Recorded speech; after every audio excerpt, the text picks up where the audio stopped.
The royal guards mourning the morning sun cast long shadows across the palace. The courtyard as James Harrison adjusted his red tunic for the 100th time.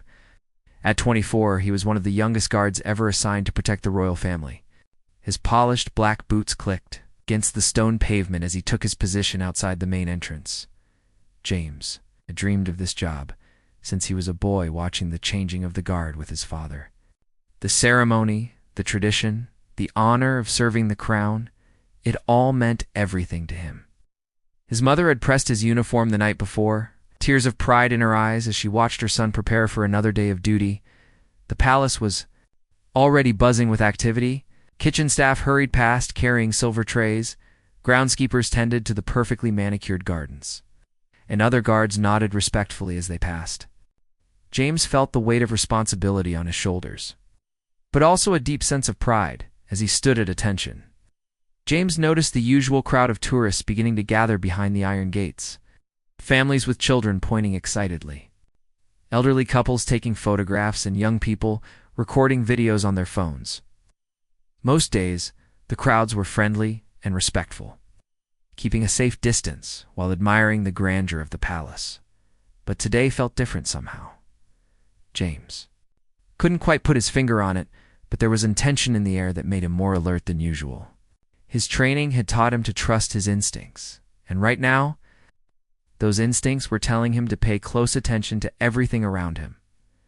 Among the growing crowd, James spotted a figure that made him pause. A man in his 30s, wearing a dark hoodie despite the warm morning sun, stood apart from the other tourists. While everyone else was taking pictures and chatting excitedly, this man remained perfectly still, his eyes fixed intently on the palace entrance. The man's hands were buried deep in the pockets of his hoodie, and he seemed to be studying the guard positions with unusual interest. James had seen thousands of tourists over the past year, and he had learned to distinguish between innocent curiosity and something more concerning. This man definitely fell into the latter category. James shifted slightly, maintaining his formal posture while keeping the suspicious figure in his peripheral vision. He began mentally noting details: the man's approximate height and build, the color of his clothing, his position relative to the other tourists. These observations had become second nature to him during his months of service. The morning continued with its usual rhythm. The first tour group of the day arrived, led by an enthusiastic guide who began explaining the history of the palace to a group of international visitors. Children pressed their faces against the iron bars, trying to get a better look at the guards in their magnificent uniforms. James remained focused on the man in the hoodie, who had now been standing in the same spot for nearly 20 minutes. Most tourists moved around, taking pictures from different angles or following the guide's commentary.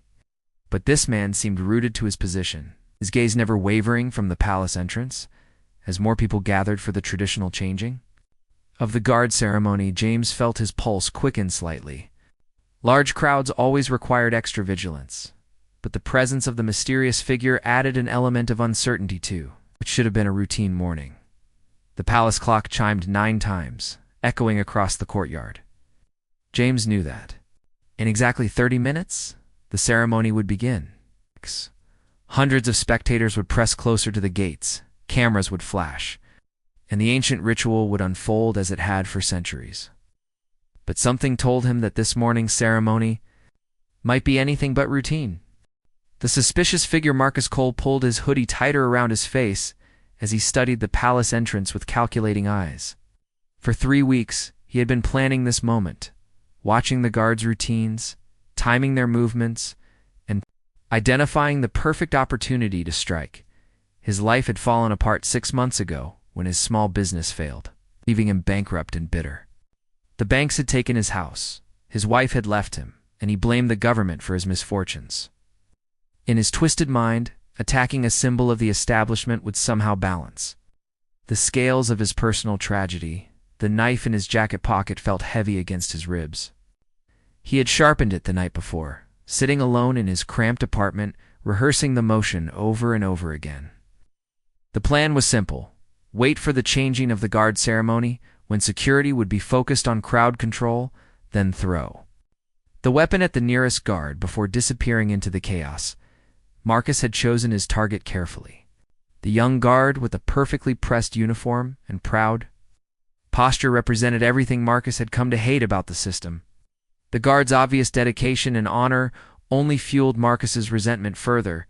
As the crowd around him grew larger, Marcus began to feel the familiar rush of adrenaline that had been building for weeks. His hands trembled slightly as he touched the knife through his jacket, double-checking that it was still in position. The weight of his planned actions pressed down on him, but his anger pushed him forward. He noticed that the guard had been watching him for several minutes now. The subtle shift in posture, the occasional glance in his direction, Marcus recognized the signs of suspicion. It didn't matter. In a few minutes, the ceremony would begin. The guard would have to focus on his duties rather than on one face in the crowd. The morning sun beat down on Marcus's hooded head, making him sweat despite the cool autumn air. He wiped his palms on his jeans, trying to steady his nerves for what was coming. Around him, families chatted excitedly about the upcoming ceremony, completely unaware of the violence he was planning. A little girl with pigtails stood directly in front of Marcus, holding her father's hand while pointing at the colorful guards. Her innocent excitement made Marcus hesitate for just a moment, but he quickly pushed the feeling aside. This wasn't about innocent people. It was about sending a message to those in power. The palace clock tower showed 20 minutes until the ceremony. Marcus began to edge closer to the iron gates, using the growing crowd as cover. He needed to be in the perfect position to ensure his throw would reach its target before security could react. Other tourists pressed around him, everyone trying to get the best view of the upcoming spectacle. Marcus found himself surrounded by excited voices speaking in different languages, cameras clicking, and children asking questions about the guards' tall hats and bright uniforms. As he moved through the crowd, Marcus caught glimpses of other security personnel positioned around the area. There were plainclothes officers trying to blend in with the tourists, and additional uniformed guards stationed at key points. He had expected this level of security, but seeing it firsthand made his heart race faster. The guard he had been watching, his intended target, remained perfectly still at his post. Marcus could see the man's face clearly now, noting his youth and the determination in his eyes. For a brief moment, Marcus wondered about the guard's story, his family, his dreams. But he quickly buried these thoughts beneath his anger and resentment. Tour guide's voice carried over the crowd, explaining the history and significance of the changing of the guard ceremony. Marcus half listened to the commentary about tradition, honor, service. While his hand moved unconsciously to the knife in his pocket, the weapon felt cold and solid against his fingers. Soon, very soon, he would pull it out and change everything. The thought both terrified and thrilled him as he prepared to cross a line from which there would be no return. The ceremony begins. The sound of marching boots echoed across the courtyard as the new guard unit approached the palace entrance. James felt his pulse quicken as the familiar ceremony began, but his attention remained divided between his duties and the mysterious man in the crowd who had been watching him for over half an hour. Captain Williams, veteran guard with 30 years of experience, led the incoming unit with crisp precision. His commands rang out clearly as the guards formed their perfect lines, their movements synchronized like a well-rehearsed dance. The crowd pressed closer to the iron gates, cameras flashing as tourists captured the colorful spectacle James maintained, his rigid posture while scanning the crowd more carefully. The man in the hoodie had moved closer, now standing just 15 feet away from the palace entrance. Something about his body language, the tension in his shoulders, the way his right hand kept moving to his jacket pocket set off every alarm in James's well-trained mind. The ceremony continued with its ancient precision. The captain began the formal inspection of the incoming guards, checking their uniforms and equipment while the crowd watched in fascination. Children pointed excitedly at the tall bearskin hats, while adults whispered facts about the tradition to each other. But James noticed that the hooded man wasn't watching the ceremony at all. His eyes remained fixed on James himself, studying him with an intensity that made the young guard's skin crawl. The man's hand was now permanently resting against his jacket pocket, his fingers working nervously against whatever was hidden inside. A family from Japan stood nearby, their teenage daughter taking selfies with the colorful guards in the background. An elderly German couple consulted their guidebook while pointing out various architectural details of the palace. Everyone seemed caught up in the magic of the moment. Everyone except the man who seemed to be planning something terrible. James began to subtly signal to his fellow guards, using the discreet hand signals they had learned during training. A slight adjustment of his weapon, a barely perceptible nod toward the crowd. His colleagues would understand that something was wrong without alerting the suspicious individual. The ceremony reached its midpoint as the old guard began to hand over their positions to the new unit. This was the moment when attention would be most focused on the formal exchange. When security might be most vulnerable to an unexpected threat, James realized with growing dread that this was exactly what the hooded man had been waiting for. Sergeant Thompson, standing 2 positions away from James, caught his subtle signals and began his own discreet assessment of the situation. Discreet. With 25 years of experience, Thompson had developed an instinct for danger that had saved lives before. He too noticed the man in the hoodie and began positioning himself for a potential response. The crowd had swollen to over 300 people, all pressing forward to get the best view of the ceremony. The noise level had increased dramatically, with tour guides speaking in multiple languages, children asking questions, and cameras clicking constantly. In all this chaos, James realized, an attacker could strike and disappear before anyone fully understood what had happened. The hooded man's breathing had become more rapid and shallow. James could see the man's chest rising and falling beneath his dark sweatshirt. Beads of sweat were beginning to form on his partially visible face despite the cool morning air. Whatever the man was planning, James sensed that the moment was approaching quickly. Captain Williams continued with the formal ceremony, completely unaware of the drama unfolding in the crowd. His voice carried clearly as he announced the changing of positions, and the guards began their carefully choreographed movements. But James barely heard the familiar words. His entire focus was on the potential threat standing among the innocent tourists. The man's right hand had now withdrawn slightly from his pocket, and James caught a glimpse of something metallic, reflecting the morning sunlight. His heart pounded as he realized that his worst fears were about to be confirmed. Mysterious figure wasn't just a curious tourist. He was carrying a weapon, and he was preparing to use it. The attack Marcus felt his heart hammering against his ribs as he gripped the knife handle inside his jacket pocket. The changing of the guard ceremony was reaching its peak moment, with all eyes focused on the colorful pageantry before them. This was his chance, the perfect distraction he had been waiting for. He pulled the knife from his pocket in one swift motion, the blade catching the morning sunlight as he raised his arm. Several tourists nearby gasped in shock, pointing at the weapon in his hand. A woman screamed and children began to cry as panic rippled through the crowd. But James had been watching for exactly this moment. As soon as he saw the metallic flash, his training took over completely. Instead of freezing or retreating, he took a quick step to his left. Moving out of the direct line of attack while reaching for his radio to alert security, Marcus threw the knife with all his strength, aiming directly at the spot where James had been standing just seconds before. The blade spun through the air in a deadly arc, its sharp point glinting in the sunlight as it flew toward its intended target. But James's quick movement had saved his life. The knife sailed past him, missing his body by less than 2 feet, and struck the heavy wooden door of the palace entrance with a loud thunk. The blade embedded itself deep in the ancient oak, quivering from the impact. The crowd erupted in complete chaos. People screamed and began running in all directions, parents grabbing their children and pushing through the panicked masses. Cameras were dropped and forgotten as tourists fled for safety. Their holiday excitement instantly transformed into terror. Sergeant Thompson reacted immediately, drawing his weapon and shouting commands to secure the area. Other guards quickly surrounded the palace entrance while plainclothes security officers converged on Marcus's position.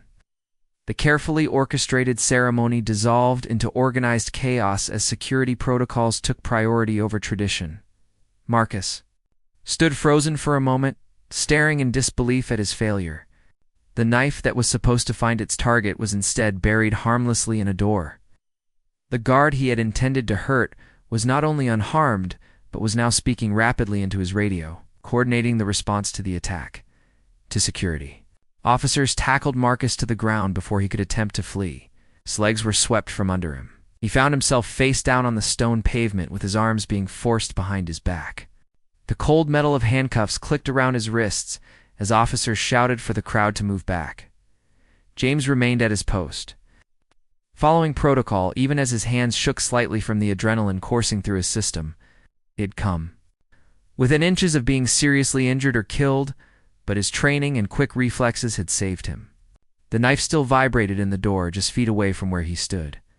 Captain Williams, showing remarkable composure despite the chaos around him, immediately took control of the situation. He ordered the palace entrance to be sealed and began coordinating with police who were already rushing to the scene.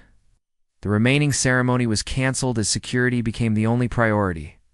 Emergency medical teams arrived within minutes, though thankfully there were no injuries beyond some minor scrapes from people falling in the panic. The knife had found no human target, embedding itself only in wood and becoming evidence of a failed attack rather than a successful one. As Marcus was dragged away by security officers, he looked back at the guard he had tried to harm. James stood tall and professional, still at his post despite everything that had just happened. The sight filled Marcus with a strange mixture of failure and something else, perhaps the first glimmer of understanding about the true nature of duty. In honor, the palace courtyard slowly began to clear as police established a perimeter and crime scene investigators arrived to process evidence. The knife would be carefully removed from the door and analyzed, while witnesses would be interviewed about what they had seen. But the most important fact was simple. An attack had been attempted, and it had completely failed, thanks to James's vigilance and quick thinking. What could have been a tragedy had become nothing more than a testament to proper training and professional awareness. The aftermath. The police station interview room was small and windowless, with fluorescent lights casting harsh shadows on the gray walls. Detective Sarah Mitchell sat across from Marcus Cole, studying the man who had attempted to attack a royal guard just hours earlier. His hoodie had been replaced with standard prison clothing, and his defiant anger seemed to be slowly cracking under the weight of his failed actions. Marcus stared at his handcuffed hands on the metal table, the reality of his situation finally beginning to sink in. The attack that had consumed his thoughts for weeks had lasted less than 30 seconds. And now he was facing serious charges that would likely result in years in prison. His moment of revenge had achieved nothing except destroying what remained of his life. Detective Mitchell had handled many cases involving attacks on public figures. But something about Marcus's demeanor suggested there was more to his story than simple criminal intent. She began her questioning carefully, trying to understand what had driven an ordinary man to attempt such a desperate act. As the hours passed, Marcus's story slowly emerged. The failed business, the divorce, the mounting debts, and the growing resentment that had poisoned his thinking. He spoke about feeling abandoned by a system that he believed had failed him, and how attacking a symbol of that system had seemed like his only option for making his voice heard. Meanwhile, back at the palace, James Harrison was completing his own interview with internal security investigators. The attempted attack would require a full review of security protocols, and James's quick thinking would be analyzed to determine what lessons could be learned from the incident. Captain Williams praised James for his alertness and professional response under pressure. You spotted the threat early, trusted your instincts, and reacted perfectly when the attack came, he told the young guard. And your training saved your life today, and possibly the lives of others in that crowd. The knife had been carefully removed from the palace door and sent to forensics for analysis. The deep gouge it left in the ancient wood would be repaired, but photos of the embedded blade had already become evidence of how close the attack had come to finding its mark. News of the incident spread quickly through social media and international news outlets. Videos taken by tourists showed the moment of the attack and James's quick evasive maneuver. Many praised the guard's professionalism and bravery, while others used the incident to discuss broader issues of security and public safety. James's parents arrived at the palace that evening, his mother's eyes red from crying and his father trying to maintain his composure. They had heard about the attack on the news and rushed to see their son, needing to confirm with their own eyes that he was safe and unharmed. I keep thinking about what could have happened, his mother whispered as she hugged him tightly. That knife was meant for you, and if you hadn't moved, ... But James had already begun to process the incident differently. His training had prepared him for exactly this type of situation, and when the moment came, his body and mind had responded perfectly. Rather than feeling traumatized, he felt validated in his career choice and proud of his professional response. The investigation continued through the night. As detectives pieced together Marcus's planning and preparation for the attack, they found evidence in his apartment showing weeks of surveillance photos and detailed notes about guard rotations and ceremony timing. The attack had been carefully planned, not a spontaneous act of violence. Dr. Elizabeth Hayes, a forensic psychiatrist, was called in to evaluate Marcus's mental state.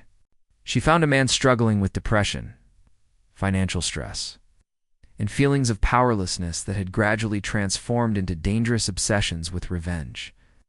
His attack on the guard had been a misguided attempt to regain some sense of control over his life. As dawn broke over the city, both men involved in the incident were dealing with the consequences in very different ways. Marcus faced the prospect of years in prison and the complete destruction of any hope for rebuilding his life. James, meanwhile, was already preparing to return to his post, more committed than ever to his duty and his service to the Crown. The failed attack would become a case study in security training programs, an example of how proper vigilance and quick thinking could turn a potentially deadly situation into a testament to professional excellence. The knife that never found its intended target had instead carved out a story of human resilience and dedication to duty. Lessons learned. 3 months after the attack, James Harrison stood once again at his post outside the palace entrance. Watching the familiar crowd of tourists gathering for the changing of the guard ceremony, the scar in the wooden door had been expertly repaired, leaving no visible trace of the knife that had embedded itself there on that chaotic morning. But the invisible changes were more significant than any physical repairs. Security protocols had been enhanced with additional plainclothes, officers positioned throughout the crowd, and improved communication systems, allowing for faster response times. James himself had received commendations for his alertness and professional conduct during the crisis.